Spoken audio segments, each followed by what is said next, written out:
voice from the past. This game was the fourth game of the official First World Chess Championship. It was played between Dr. Zukertort and Mr. Steinitz. The game was played on January 18, 1886. On the next day, New York Daily published the below article. The great chess match of the World's Championship between Zukertort and Steinitz has lost none of its attractions for the lovers of the game. They are content to sit still for 4 hours, gazing at the large chessboard on which the moves are repeated, generally averaging about 30 for each player in that time, and answer only with silent and contemptuous pity, all suggestions that it is a rather slow entertainment, that a horse race, a sparring match, or a political convention might present more exciting incidents. To the number of about 100 they gathered at Cardier's Hall, number 85th Avis, yesterday afternoon, to see the fourth game in the series. 5 ladies, whose passion for the game is stronger than their aversion to tobacco smoke, add the charm of their presence to the assembly. But they occupy front seats and gaze so intently on the board that nothing but the rear elevation of their bonnets can be seen. And these, as befits women of intellectual pursuits, are of the most sober character. Steinitz, as he toddles past the spectators, making for the little room where he is again to measure intellect with the wiry little Hungarian, remarks that he got 7 hours sleep the night before and feels in better condition, though still not quite up to his best fighting form. His placid, chubby face does not look like that of a man who is kept awake all nights by nervousness, but appearances are deceptive in his case. It would be easy to believe that Zukertort, with his sharp features, sunken and furrowed, and his incisive and impatient manner, often paced the floor of his bedroom pursued by phantom chessmen. But thus far, Zukertort has received fair treatment from the drowsy god. Perhaps he finds it all the easier to sleep because he is ahead in the contest. It is again Steinitz's turn to move first. He adopts the Ruy Lopez opening, pawn to king's fourth, followed by king's knight to bishop's third, and king's bishop to queen's knight's fifth. Zukertort's opening tactics comprise what is known among experts as the Berlin defense, and involve no startling novelties. But it is a lively style of game so far as the exchange of pieces is concerned. Zukertort captures a pawn on the fourth move. Steinitz makes an even exchange of it on his sixth move. Zukertort replies by capturing a knight and immediately loses a knight to Steinitz, and in the 11th and 12th moves, rooks are exchanged. Meanwhile, both champions have castled, and with their kings solidly retrenched and the board tolerably clear for maneuvering, there follows some lively skirmishing for weak places in each other's defenses.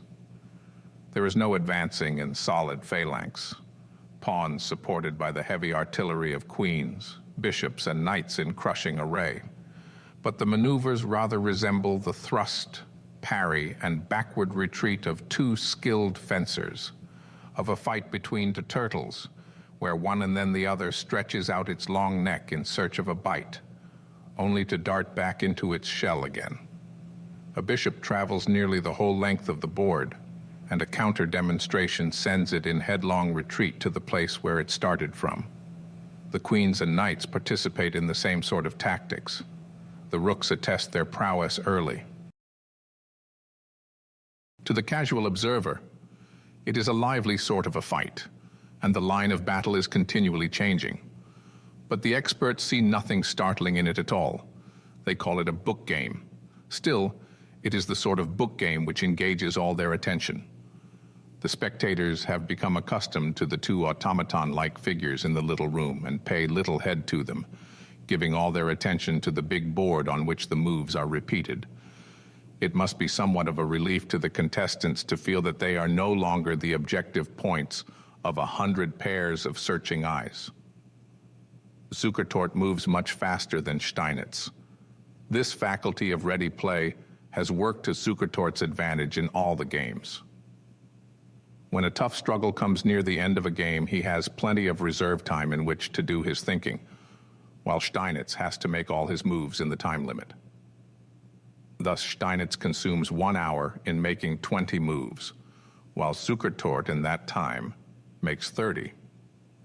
He is often pacing up and down the little room, darting sharp glances here and there, something after the fashion of a caged lion in the Central Park collection, although there is nothing leonine in his diminutive figure, sunken cheeks, and rather scant hair.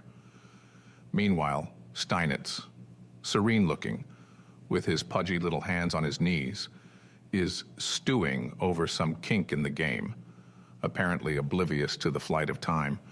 Bring an opera glass to bear on him, and you see that he is perspiring with the intensity of his mental effort. The game is apparently even up to the 37th move. Each has then lost a rook, a knight, and 2 pawns. But shade of Paul Morphy. What is this? Steinitz takes a pawn with his knight, and the pawn which protected it immediately snaps up the too venturesome cavalier. Why did he do it? Did he not see that though the moving of a pawn which captured his knight left his queen free to capture the opposing queen, it left the black rook equally free to swoop down on his rook and simultaneously checkmate him? Surely he must have seen this, think the less practiced of the chess players present, and has one of Paul Morphy's surprises in store. And they recall what they have read of Paul Morphy's celebrated game with Paulson, where he threw away a queen for a bishop and won the game. But the experts, aghast and disgusted, are already exclaiming, "Why, this is fourth-rate chess. He has made a palpable and irretrievable blunder and lost the game." They are right. It is an unprecedented blunder in a match game or tournament between champions. They are not surprised when, the knight being needlessly sacrificed, after a few moves comes the announcement, "White resigns." So Steinitz loses his 3rd game out of 4 played. His friends know that something is wrong with his form. "It is just what often happens," he says with an effort at cheerfulness, which one can't help seeing is somewhat forced. "I often break up at the beginning of match or tournament, but I always pull together before the end comes." Whereupon his friends counsel him again to let his chess magazine so hang until the match is over, and give the match his undivided attention. Zukertort says that he suffered from sleeplessness in the London International Tournament, took aconite, braced up, got so far ahead that he could afford to lose the 3 remaining games, stopped the aconite, collapsed, and lost them, but won the tournament. The next game will be played tomorrow at number 80 Fifth Avenue, beginning at 2 o'clock. I hope you enjoyed this video. Feel free to subscribe and hit the like button. This will encourage me to proceed with creating the other videos for the rest of the tournament's matches. Thanks for watching.